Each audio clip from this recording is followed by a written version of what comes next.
Greetings, everyone. Thank you so much for joining us today. We'll get started in just a few minutes. While folks are joining us today, please drop a line in the chat. Let us know where you're joining us from. Want to welcome everyone as you join us. We are presenting today the Credentialing Playbook, how Databricks scaled to 1 million credentials. Today, we're going to go behind the scenes of one of the most impressive credentialing programs in the industry. Databricks' program grew from just a simple question about how to move learners from fundamentals to certification to a strategic engine issuing over 50,000 credentials per month. Want to welcome everyone who's just joining us. We'll give everybody another 30 seconds or so to file in. As you're doing so, I want to introduce briefly our speakers today.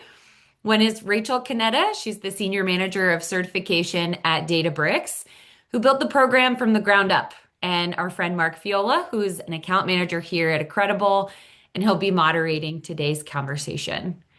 Why don't we go ahead and get housekeeping out of the way? So if we can just advance one slide. For those of you who are just joining us, welcome, welcome. Let us know where you're joining us from in the chat. As we dive in, please submit your questions using the Q&A feature in Zoom at the bottom of your screen. This session is being recorded, and we'll send the replay and some key takeaways to all of you who registered after the webinar takes place this week. One more reminder, use the Q&A box throughout the session to submit your questions, because we'll leave time at the end to address as many as we can live. So with that, Mark, I'll hand it over to you to get us started. Thank you, Laura. Hello, everyone. I'm sorry, I'm checking the attendee list to make sure all the people that I told to show did show up, and looks like everyone's here. But thank you all for joining us today. If you have been on any of our webinars here in the past at Accredible, I'm probably a familiar face that you have seen. But for those of you who haven't, my name is Mark. I work on our customer success team here at Accredible. Definitely see some of our customers in the chat, which is always great to see. So hello to you all, and hello to all of our new friends here. This, I would say, is a webinar that is probably our most anticipated webinar yet, at least for the year. You know, we've marketed this to as many folks as possible in order to bring you all to this audience here so that you can learn more about how Databricks and Rachel have scaled their credentialing journey to over 1 million credentials in a very short period of time. You'll see here in a moment on a graph I'm going to show you that it's sort of hockey sticking up and to the right. And so they will be at 2 million faster than they've been gotten to 1 million. So it's been a really awesome journey thus far. Super excited about what's to come for us and our partnership with Databricks. As mentioned, we have Rachel here with us today. Rachel and I have known each other for a few years now. She is such a pleasure to work with, and we're grateful to have her here to chat with us today. We always get to link up at these conferences that we go to, and we sometimes talk about credentialing. Sometimes we talk about food and ice cream and raw milk and all of those things. But today, we're going to keep our conversation focused on digital credentials, which is what you all care about. So yeah, thank you again, Rachel, for joining, sharing your expertise. Maybe you can give us a brief intro to yourself, intro to your program, and really your role at Databricks. Yeah, absolutely. Thanks, Mark and Laura. Thank you as well. I really do enjoy working with you all also. So I just wanted to say that it is a pleasure. I appreciate all your support and this journey that I've been on in the last 3 years. But I am a senior manager of certification at Databricks. I own all the certification development, exam content, exam prep content, website updates, localization, keeping test takers up to date with what changes are coming in like new releases of exams. And I also own operations, certification operations and security.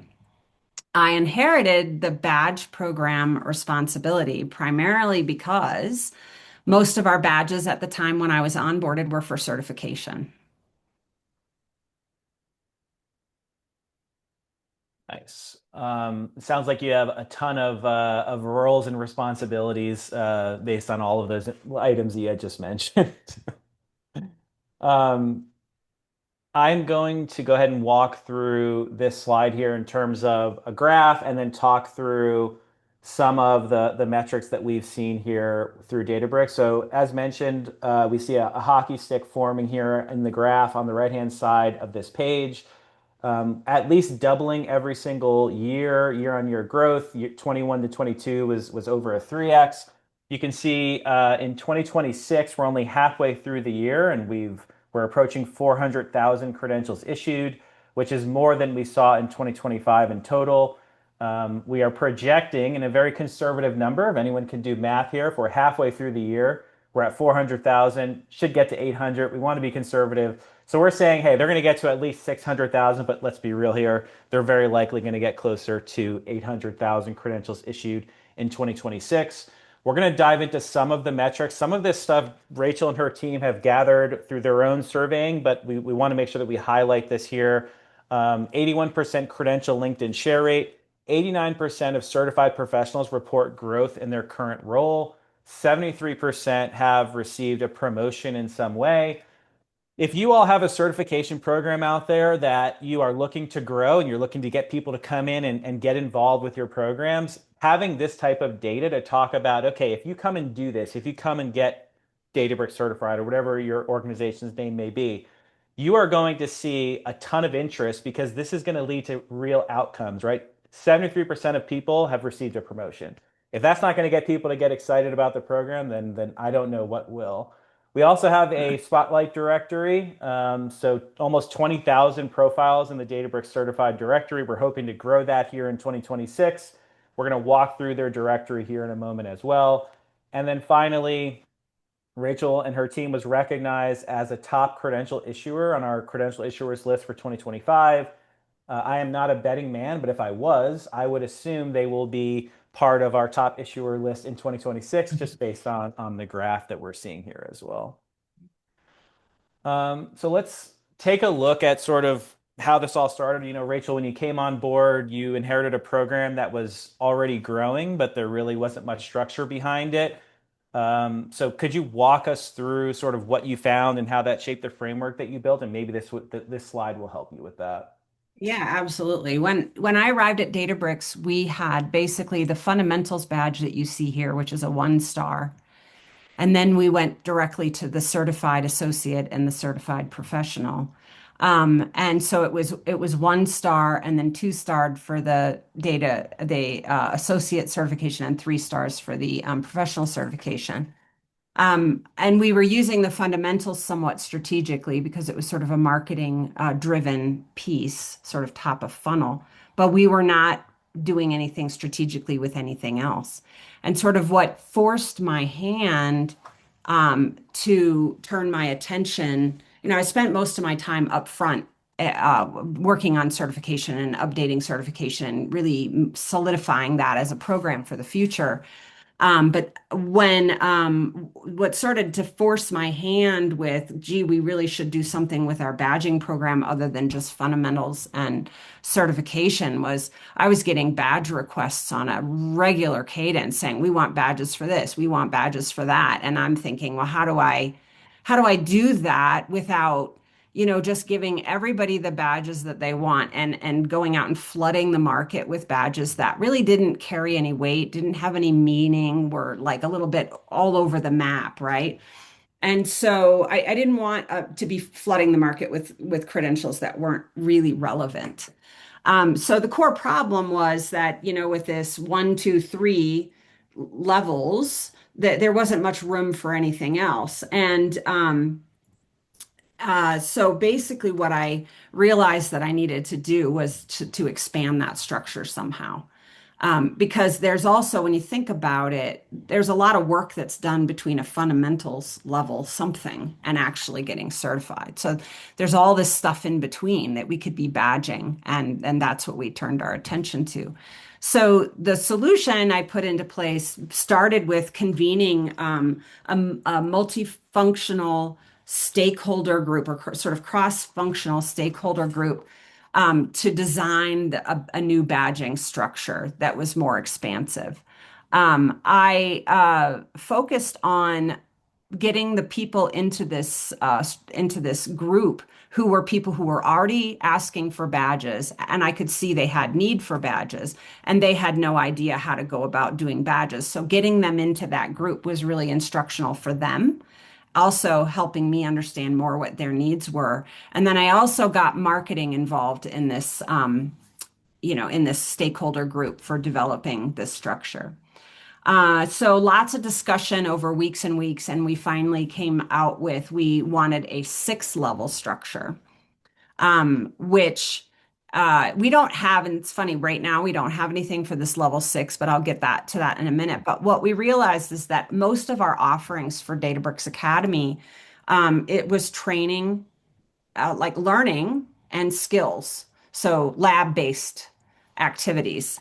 And so what we did was we added in a knowledge badge and a skill badge in between, and then we had to go back and redesign our, not redesign it, just put a different star level on it. So we were going 1 through 5. And then the level 6, we know there will be a need for this, but we don't have one yet. We built this structure trying to think that we could expand it. And so the idea of the level 6 beyond certification, it would require that you're certified, but it's a higher level specialization. But we're still working through what that might be. And then the next stage after that was sort of thinking about the design elements. We thought about scrapping it altogether and trying something completely new, but then we realized that the Databricks fundamentals, or the fundamentals badge, and the certified badges had so much market recognition that we didn't want to change it. So we decided instead to kind of thematically go with the same colors and everything, but just different shapes for those knowledge and skill badges. Yeah. Stars, obviously, progression is a thing, right? I actually identify is it a progression badge, or is it like an award badge, or is it so progression with the stars, is a key element here. And then of course the color sort of theme, and then the actual color with the certified ones are indicative of a role based kind of thing. So like a data engineer or a machine learning engineer, or that kind of thing. Yeah, they look great. I remember seeing these new ones roll out and just thinking how cool they look, especially that 5-star certified credential looks awesome with the black and the red. I think for our folks in the chat, like these are the types of things that we should all be thinking about, right? Like what should the badge design look like? It's not just simply, hey, we want to issue out digital credentials and we're just going to have a no thematic structure whatsoever for our badges. And Rachel, you're starting to generate a lot of questions in the Q&A I can see, so Mhm. hopefully you'll be ready to talk more about Yeah, this and I later. just want to say, like, really getting creative. If your organization has a creative team, getting their involvement early on in that process of, identifying what the options are with badging is really key. They're great at like figuring out the elements that they can make different, or that can tie things together as a group. Right. Yeah. I mean, shapes, colors, it all has to come together and make sense Hmm. for the Hmm. entire program, not just for one badge. And Yeah. I think the key piece beyond the governance, and like a lot of people struggle with this. I hear about Yep. this all the time when I talk with my customers. They mention how, hey, there's so much appetite across our organization. I'm thinking like higher ed. There's other departments that want to use a credentialing tool. These large organizations and corporations like Databricks, they have partner programs, they have internal use cases.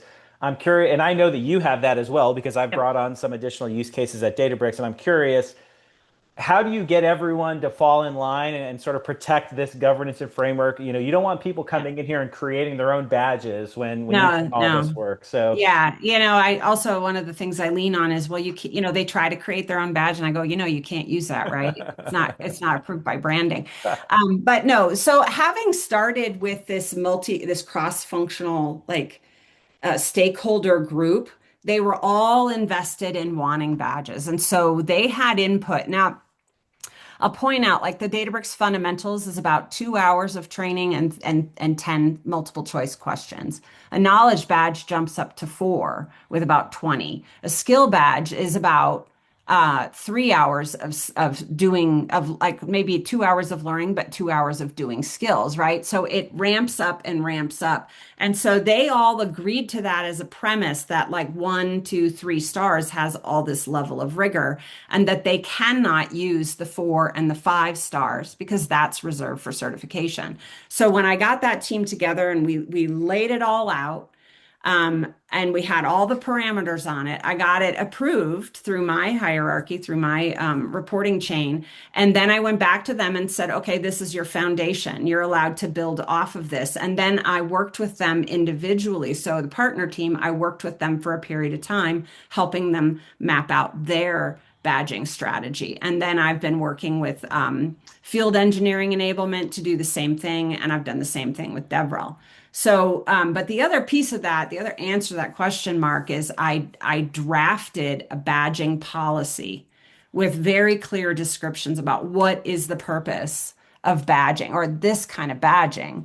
I see this as digital proof of somebody's credentials, right? It's clear evidence. Now, if somebody's going to go do attend a workshop that's like an hour, where's the need for digital proof that they could just get a certificate that says they participated. So that's actually really helpful because when somebody comes to me and says, I want a badge, I say, here, read this first. So they get Excellent. a strong understanding of where we're at today, what do we use badges for, why it's strategic, why it's important, why we don't want to flood the market with meaningless badges. And then they come to me and say, yeah, I think I'd like a certificate then. Could we do a certificate? Yes, you can do a, Nice. yeah. Yeah, I've seen a lot of success with like creating a governance document. This way, someone wants to do credentialing, they can look through everything that you say is in line with the strategy. And if they can get in line with that, great. And if they can't, well, they're going to have to adjust. So, Yeah. Yeah. so yeah, I think one of those Q&As was just answered from our conversation there, but we can always touch on it again here at the end of the call. Okay. Um, yeah, so I think now I just want to sort of walk through this learner experience. Databricks has a credential that I personally love to share. I know our sales team loves to share it. It's fully white labeled, has a very strong brand presence. We have some GIFs here or GIFs. I don't know what the correct way to say that is, but this visual appearance here of credentials, I'm going to go a bit off screen here and actually show you a live credential very quickly. Fully white labeled credentials for Databricks here. Why that's important is two reasons. One, we want to make sure that, and I'm going to say his last name, Mr. Fraser here is very comfortable with this page, right? He is very familiar with the Databricks brand. And so that's what leads this credential. So comfortability for the recipient, but also for any marketing folks on the call, the whole point here is to get your brand and your brand visibility out there on social media. And so when these folks start sharing these credentials out, it's going to help with your brand. It's going to help with your program growth. It's going to help with your referral clicks because it's a brand that they are familiar with. If this was led by a credible and had a credible branding on it, you likely would not see some of the high engagement rates that you saw on your own credentials Yeah. as And well. Mark, I was just going to point out, see, that says Databricks Academy. Hmm. Databricks Academy is where everybody that learns Databricks, like, well, at least first party, right? Other people can go to third party, whatever. But Databricks Academy is where people learn Databricks with Databricks, right? And so that's another piece of that we want them to see that familiarity and that continuity. Yeah. Absolutely. This is all customizable. We build this white labeling out for you at Accredible. So we would work with your brand team. They would give us the brand guidelines, and then we want to make a really engaging credential. And you can obviously see here with this credential here for Mr. Fraser, it's very engaging. Another thing to note is like the metadata and the skills and really giving Mr. Fraser this opportunity to promote themselves. Like historically, this badge would say that they're certified and that they got a data engineer associate credential. We now have with a digital credential the ability to have all of this metadata and earning criteria and skills so that when this person goes to their employer or to a potential employer and say, hey, look, I took the steps to become Databricks certified, and here's the proof that I've done it, and here are all of the things that make the most sense. All really important for Databricks' individual recipients to be able to have all of that information. In terms, Rachel, in terms of the credential page and in terms of a credentialing solution beyond the white labeling, is there anything else that you think was important for you when going out and selecting a vendor? Like what other Yeah, I tools? mean, I think that it's like you've talked about it a little bit, but it being a marketing engine, right? So this gentleman, Mr. Fraser, shares out his badge, and then people see that, and if they can actually click in and go to Databricks Academy and start looking at training themselves or find out more about certification. So there's the yeah, you can, but it actually, a lot of I think we have some of the badges where you can actually go directly to the course, Yeah. Databricks Academy, which is great. So my certifications are a little different because they're not necessarily tied to a set course. But for badges that are like the skill ballot badges and the knowledge badges, they'll actually link directly back to the course where the person took that course, and it drives it's a marketing engine in my Yeah. mind. Yeah. And your leaders probably care about that, right? They want to know, hey, They do. yeah. They do. They do care, so yeah, it's super important. The other thing is like it's a little bit different, but the platform, needing the platform to support certain things like API-based automated issuance. Like all of our badges are automatically issued upon completion of a course. When the certification is passed, that API call goes in, the badge is issued almost immediately. That's super helpful. A multi-department structure where, Mark, I have assigned departments to some other parts of Databricks because I don't want them messing with my department, so I can kind of keep them separate. And of course, a certified directory. I think, for people who are job searching, those are the ones that are going to the certified directory. And I would love to I'm super happy that we're going to work together to try to boost this. I think it's a super important indicator uh, for people especially who are looking for jobs. It's a great place to look. Yeah. And these are things, and does Databricks themselves like promote this directory at all? Like, do you guys promote this to the general public at all right now? We promote it. We promote it. No, we don't. Not to the general public. That's something we need to figure out how to do that. What we do is we let people know when they pass their exam that as a certified professional, you can become part of the certified directory. And here's how you do that. We also send them in there when their badge gets released in that email. It says the Yeah. same thing. Hey, you're welcome to be a part, and here's the instructions how to do that. So we hit them multiple times. I do think building up a directory is a little bit hard because it's a couple steps uh, for the person who wants to do it. They have to log into their account. They have to opt into it, which makes sense, right? But it's getting them to just do it, trying to get them to. Yeah. That's the thing. Yeah, my thought is we could use some of the survey data that you got and say in the email template, say, hey, look, if you become Databricks certified, you have a 73% chance of getting a promotion. Well, hey, if you want to get a promotion or find an employment opportunity, if you get in our directory, this is going to highlight you and spotlight you to potential employers, and people come in Mhm. here and filter down, right? So Yeah. If I'm in Austin, Texas, I want to find someone that lives in Austin that has a specific skill that I can then click into their profile, learn more about them, connect with them on LinkedIn, see all of the credentials that they have, see if they're expired, which are clearly notated here.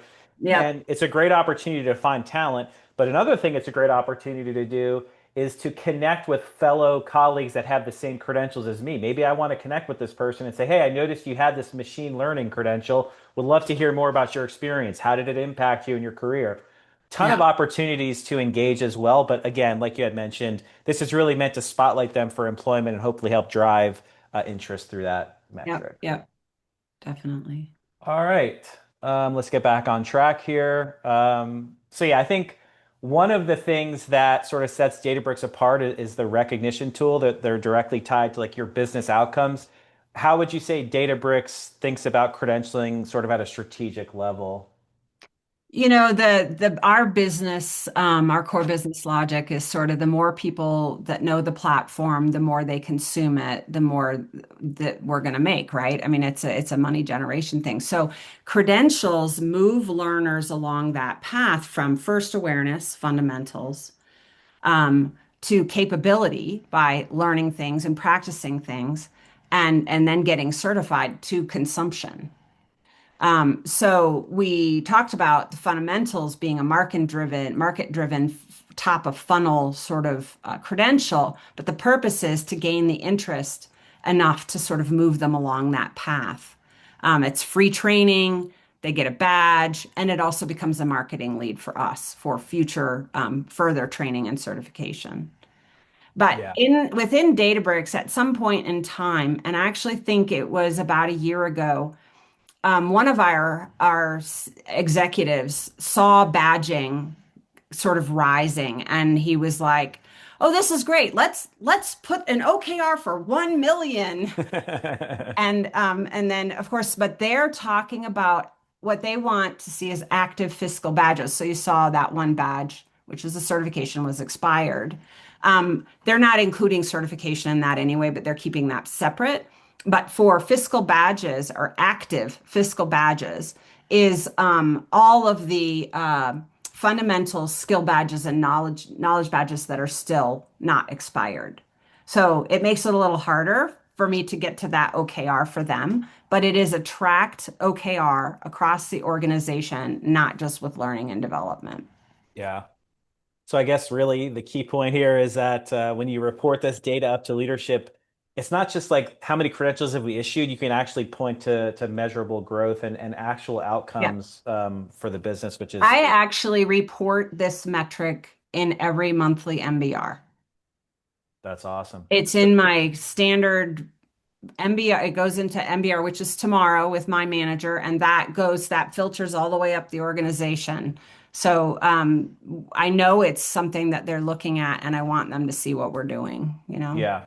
Do you use some of the metrics that Kim provides to you on the QBRs or anything like that? Like, do you use those share rates, open rates? Absolutely. Yeah, Absolutely. Yeah. Because a lot of on the surface, people go, they're just badges, right? But when you share those metrics, when I've been sharing how frequently our badges are shared out on LinkedIn, then they start to notice. yeah. That probably segues us perfectly into the next topic here, which is engagement and sharing. It's a huge part of digital credentials and some of the things that we can do here in terms of program growth. If there are marketing folks on the call today, this is probably very important for you to understand. We call this like a credential flywheel. This is where the light bulb should really go off for you in terms of marketing and program growth. But we're going to spend a bit of time talking about this engagement and sort of the importance of creating a seamless recipient experience because when recipients earn these credentials, they're not asked to create an account. They're not asked to give up their data if they want to simply just share the credential out to LinkedIn. They can easily do that. We want to remove any sort of barriers for them to do that. And so we want to make it easy for them because the more that they can share, as you mentioned, Rachel, the more opportunities we have to drive traffic through those referral links. And I think you guys have generated almost 40,000 referral clicks from your credentials halfway through the year. So again, any math experts in the audience besides myself, but we're heading towards like 80,000. Maybe we could get to 100,000 by the end of the year. These are some of the screenshots that we took. And Rachel, one thing that you do, because my LinkedIn feed blows up with your engagement, is you take the time out of your day to go in there and congratulate people like Marco I, here. Is I that important? do. Yeah, it's interesting. Like I have to say this, the LinkedIn virality, like we did not anticipate. I had no idea that this kind of sharing was gonna blow up to this level. So it emerged kind of organically. But one of the things that I did, as you pointed out, to try to actively facilitate just sort of that interaction was every day I would spend 10 or 15 minutes going through the feed on LinkedIn and celebrating or commenting on people's certifications. And I noticed on this one, two of my exam developers have done the same thing. Yeah, So I have said to them, this is what I do. If you have time to spend 5 minutes today going through and just liking, that's great. The crazy thing is over time, what I've noticed is it doesn't take long for me to like go through, hit 20 of them. Right. So, and I've reduced my time doing it. I've sort of said, okay, I'm going to spend 5 minutes every day. And I just yeah, get on there and I start scrolling and and the congratulations or whatever. And of course, then it's also growing my like, what do you call it? The connections, because people who see that I liked their their certification are actually circling back and connecting with me. So I just think it's really important. Like I find that people like it. When they notice that you notice, they're like, wow, that's cool, right? Um, It's awesome. yeah, and certification, I think, drives shares predominantly because we don't have the same level with our other badges. Is really certification. And I think it's because it's a career signal, like we've talked about. There's brand weight to being Databricks certified, which is fantastic. And I mentioned like that the other badges have a lower share rate, and that's actually something that I'm going to tackle next. And the reason is in my mind, if I am an employer looking to hire talent and I see they have a certification, but I don't see that they ever did any other activity that was leading towards that certification, I think I'm less impressed, right? Yeah. If I see a certification, but I also see that they did all of these other knowledge and skill badges, then I feel like it's a more cohesive package. And that's what I want, like, that's what I want people out there to see. Yeah. The effort, right? It's like I didn't just check a box to get a certification. I actually did other things as well. Exactly, Yeah. exactly. Certification alone, in my mind, and I'm a certification person, I say certification alone shouldn't be is insufficient, right? It's all the other stuff that goes before it that I think is very, very important. So, we Yeah. got to figure out how to do that. And I think you guys have the tools. It's just the time that it takes me to like actually go in and figure out like this is what Yeah. I need to do to get that up. Yep, we can get those email campaigns set up and we'll talk through that on our private conversations. Yes. And again, just to highlight, 81% credential LinkedIn share rate, almost 40,000 referral clicks in 2026. Just amazing metrics and numbers. This is the slide that I'm most interested in hearing about because this is a lot of stuff that you've done yourself. It's not necessarily something that's come from a credible, most programs, they can tell you very basic information. How many credentials have you issued? What was the open rate? What was the share rate? But not many can actually tell you what happened to the people that actually earned them. And so I think you recently published research on this. If you just walk Mhm. us Yep. through how you Yep. approach this. Yeah, our marketing team actually led that. And interestingly, I mean, that's usually a marketing activity. It's hard for me to do that kind of thing, but I had been pushing for about 2.5 years to get them to do something that showcases the value of certification. And finally they did. And I think it was my persistence in showing them, look at this is some of the feedback we're getting from the market, like people who got certified, how it's benefiting them. If we could put a blog together about this, it would be great, right? And so they did. And they went out and they interviewed or they surveyed hundreds of certified people. They were predominantly customers and partners. And they ask them these very specific questions, right? And the result is like, I mean, it blows my mind that people are saying 89% of people are saying they're growing in their current role, right? Like that's That's stunning crazy. to me. And the notion or that they feel it's increasing their career opportunities or there's evidence of that. The increased LinkedIn engagement, that's a big number as well, right? But um, I was totally floored by the 73% that said they received career promotion. Yeah. But And I then just again, shared, we're also talking about partners as our largest audience for certification. You have to be certified. It's a requirement, right? But yeah, it's profoundly helpful to have data like this because it helps people see the value in it. Because if they don't see the value, they're not going to pursue it. right. And now you have data that says there is value to it. Hmm. How Hmm. how did you get them to, or maybe this is a question for marketing, but how did you get people to engage with, because we do our own state of credentialing survey, which is coming out for 2026, which we're excited about. But Yeah. how did you get the survey out to the people? Was it just an email blast? Yes, and large numbers of people to get the small percentage that Yeah, no, you know of what I mean? course. So because we have been certifying, I think we're right around 10,000 people every month getting certified. So you have a large pool of people. Yeah. Yeah, yeah, no, that makes sense. Yeah. All right.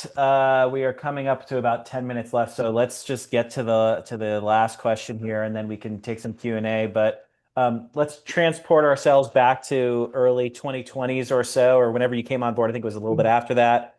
For those in the audience who are looking to follow your path or looking to build like a scalable program, what would you say are sum this up for us? Two or three things that you'd tell Yep. yourself starting over back in the day. Yeah, I would say design the framework and governance structure a while or earlier. Like Yeah. start it before you issue a single badge, because without that, you have a hard time saying no and in a principled way, right? And then what happens is that you have badge chaos.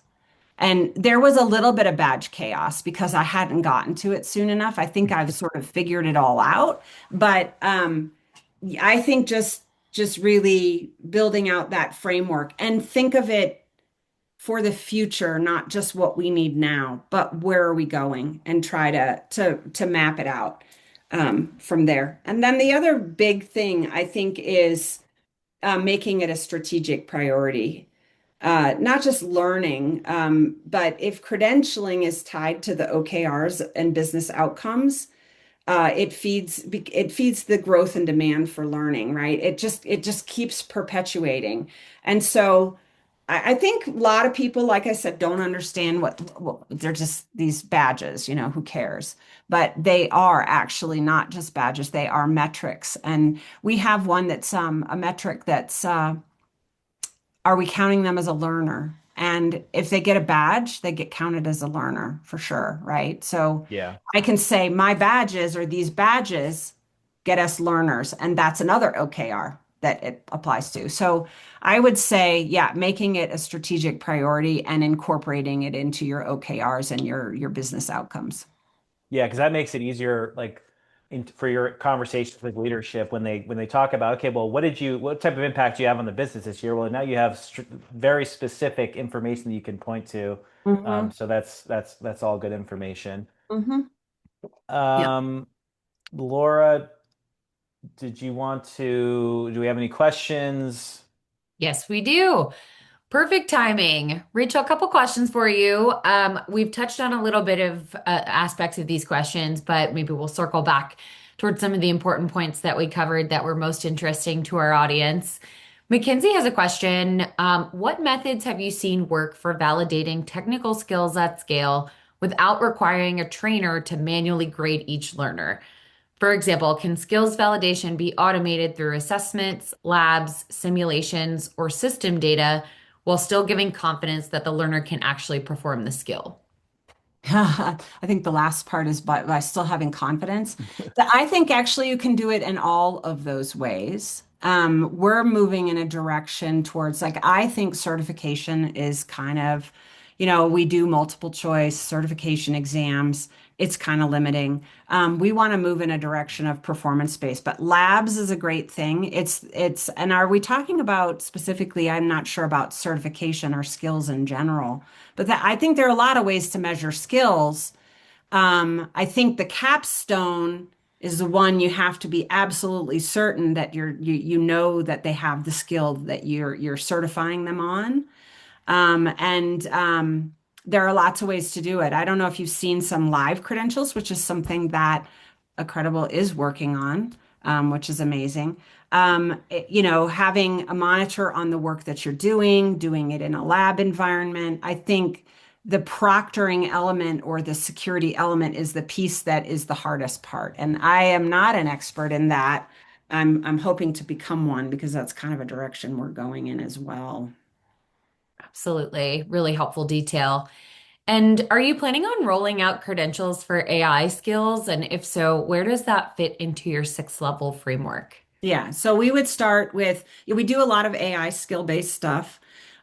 We start with fundamentals. So we had like a generative AI fundamentals, and then we created a learning path that went up all the way to certification, and we released a certification 2 years ago, Gen AI. We just issued context engineering, which is AI focused. We just issued that certification. And we usually what happens is we issue a fundamentals thing first. Then we issue some of like the learning and or the knowledge and skill badge related content, and then eventually we come with the certification. Usually not at the same time, but the introductory thing usually comes in as a fundamentals badge. It's helpful for understanding where that fits in your current framework. Shifting gears to how the work gets done, you talked a lot about the cross-functional team that you brought together to redo your badge structure. What departments or teams did you engage with to do that and make those changes? So as partner enablement team, field engineering enablement team. So we have within learning and the learning organization, we have these enablement groups that they focus on specific audiences. So I had those people involved. I had DevRel, developer relations, which is not really in the enablement group, it's outside of it. But they wanted badging, so I invited them into the process. And then also University Alliance, who wanted badges. They wanted to use badging for university students that were doing various types of things. So and then I had marketing involved as well. And all of these groups were groups that were keen on having badges, but didn't really understand badging in general. Did I answer the full question? There was a Yeah, second that's really question. helpful. And then Todd actually asked a specific question about the number of people involved. How many internal folks were involved in making that happen, just in terms of understanding the resources required? Like, I think I had probably 10 people on those calls, and they were on a regular cadence at a specific time. And we proceeded with or without them because I didn't want people being missing to delay our progress. But yeah, it was about 10 different people. That's great. And along a similar vein, what advice would you give to someone whose internal marketing or comms team is not engaged with the credentialing program? I love that question because I have been there. Um, you know, I think I would find some of the workarounds. So I couldn't get marketing to do stuff for me initially. And so I started using Databricks community and going in there and posting things and getting like showing that this is kind of the reaction to what I'm posting, right? I think so. It's twofold. It's one, figure out things that you can do without them, without violating the rules, because there are rules, right, that we have to abide by. So it's that, but it's also continuing to work on marketing and getting them to understand the importance of of marketing learning. It doesn't just, it requires that. And I think having a credible as a tool also, it sort of perpetuates itself, which is another really good thing. And being able to show the data from that to the marketing team, they become more interested. Yeah, Yeah. and I'll hop in. A lot of our customers will ask us to like do a high level presentation on the marketing aspects of digital credentials, and Mhm. your CSM or your account manager is more than happy to facilitate that for you as well. So if you're struggling to get buy-in from other parts of an organization, just lean on us. We have tools that we can use to set you up for success. Perfect. I love that added support. Well, we are just about at time, everyone. I'm going to draw your attention to the chat where I'll drop a couple of next steps for you all. The first of which is our monthly newsletter. Goes out to over 70K of your peers in the credentialing industry. If today's conversation was of interest to you and you want to continue along that journey with us, please register today or sign up today to receive that in your inbox once a month. And then another call to action is just to reach out to our team, whether you're an incredible user or not. If this conversation sparked questions or ideas about where you could take your credentialing strategy next, we're always very eager to hear how these things are coming together in the real world and how we can work together and partner to drive your strategy forward. A huge thank you to Rachel for such a generous behind the scenes look at a truly exceptional program. And to Mark, thank you for guiding the conversation today. Last reminder, the recording will be in your inbox shortly after we wrap. And if you want to explore what a credentialing program could look like for your organization, if this is kind of your first step into the waters of digital badging, please visit our website or reach out directly using the link in the chat. We'd really love to help. Thanks, everyone, and have a great rest of your day. Thank you.